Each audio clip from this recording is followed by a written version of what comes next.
According to Atlanta police, that man was brought here after he was shot in the chest. His condition is unknown right now. Investigators say some sort of altercation took place at the Chevron gas station at Piedmont Avenue and Ponce de Leon Avenue. Police got the call about the man shot a little after 3:30 this morning. They spent hours looking at evidence left on scene, including articles of clothing. Police tell us they believe there are two suspects, adding that they have an idea of who they are, but they did not provide those details with us just yet. Now, very soon, we hope to get an update on that man's condition as he's inside right now. We're also hoping to learn more details about who police are looking for. From Grady Memorial Hospital, Aisha Wilson, Atlanta News First. And the trial of Jose Ibara is back in court today at Athens Clarke County. For the third day of his trial, he's accused of killing a nursing student, Laken Riley, back in February. Yesterday, we heard from one of Ibara's roommates and a jail phone call between Ibara and his wife. Atlanta News First reporter Sarah Hammond has been in the courtroom since the trial began as she's following the third day today.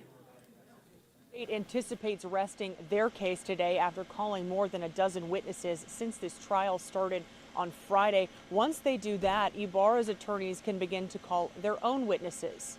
Yesterday in court, the state played a jail phone call between Ibara and his wife, where a translator says the woman is asking Ibara what happened to Riley and asked how he could see someone dying and not call 911.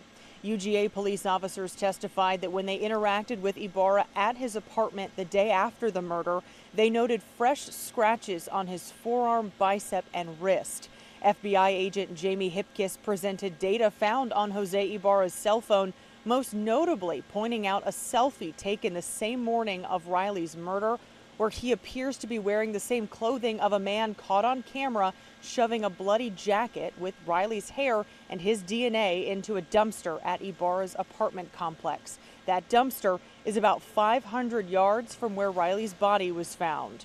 So he's wearing a black t-shirt with a very distinct white pattern. So when we review the surveillance footage and we see him removing the navy blue jacket and stuffing it into the recycling bin in his apartment complex, he appears to be wearing that exact same shirt there. And that jacket has become a key piece of evidence in this case, along with that surveillance video. And we'll be inside the courtroom this morning as court resumes, bringing you all of the latest developments. At the Athens Clarke County Courthouse, I'm Sarah Hammond for Atlanta News First. And we are streaming that trial for you, gavel to gavel, right now on Atlanta News First Plus. You can download the Atlanta News First app and get major updates on breaks in this case and developments that we're following as we make it really through every gruesome detail. Again, this is live for you right now on Atlanta News First Plus under our Courts and Trials streaming channel. You can also watch it on YouTube Live. Today is a very important day as Georgia reflects the loss of a beloved former First Lady. Today is 1 year since the passing of former First Lady Rosalyn Carter. She died at 96 at her home in Plains, Georgia. Rosalyn was married to former President Jimmy Carter since 1946.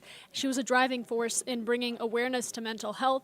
The former president is now 100 years old and continues to receive hospice care at his home in Plains. And I'm sure today he's also thinking about his beloved life partner, his lovely wife, as Georgia and the nation remember her wonderful work and her long-lasting legacy. All right, I want to take you back into the world of Atlanta's courtrooms. This one involving Fulton County District Attorney Fani Willis. County criminal case against President-elect Donald Trump is now hitting a new roadblock. Atlanta News First Joy Lim-Nakran explains why it's now in a state of uncertainty.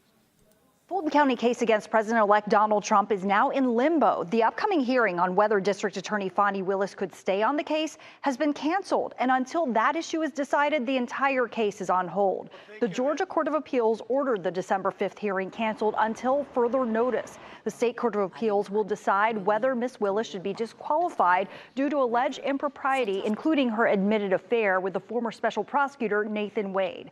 Ms. Willis led the prosecution of Mr. Trump and his co-defendants for alleged election interference. It's still unclear why the hearing was put on hold, but there have been numerous developments since the start of the case, including a Supreme Court ruling that presidents have immunity from prosecution for official acts taken in office. Now, based on the Georgia Constitution, the appeals court would need to make a decision on this matter by the end of March in order for the case to move forward. Joy Lim Nakrin, Atlanta News First.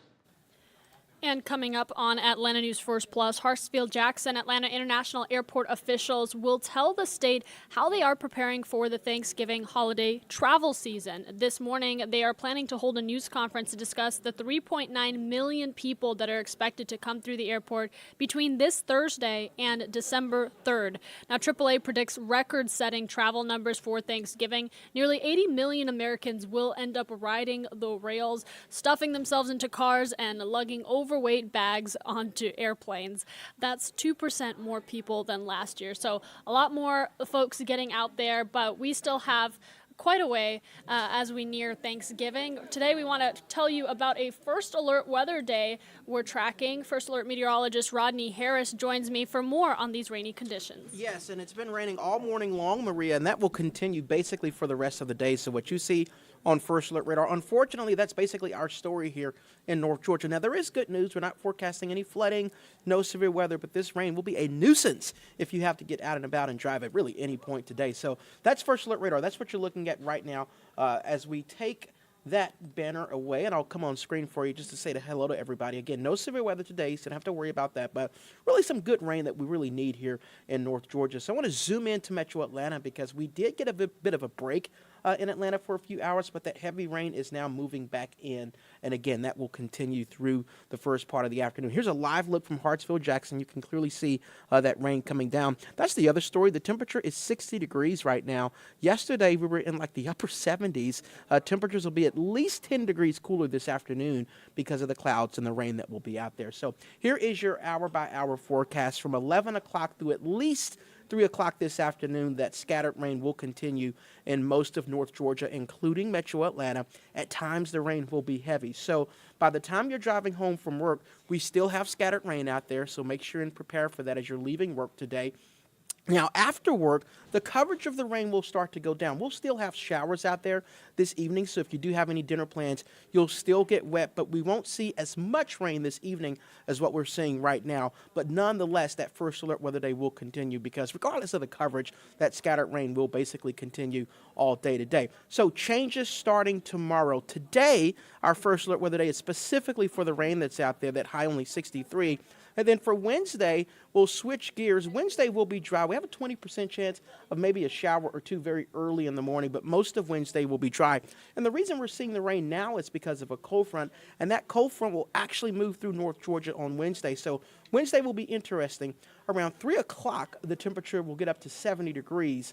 But then the temperatures quickly drop throughout Wednesday evening. So tomorrow will be one of those days where you won't need the jacket in the afternoon, but by the time you're leaving work, you'll need that jacket with temperatures dropping into the 50s, maybe even some upper 40s by 7 or 8 o'clock Wednesday evening. Again, Wednesday will also prepare for that, get those coats out, and we'll keep you up to date on these temperature changes. We'll also keep you up to date on the rain for today with an updated forecast on Atlanta News First at noon, and always in our First Alert weather app.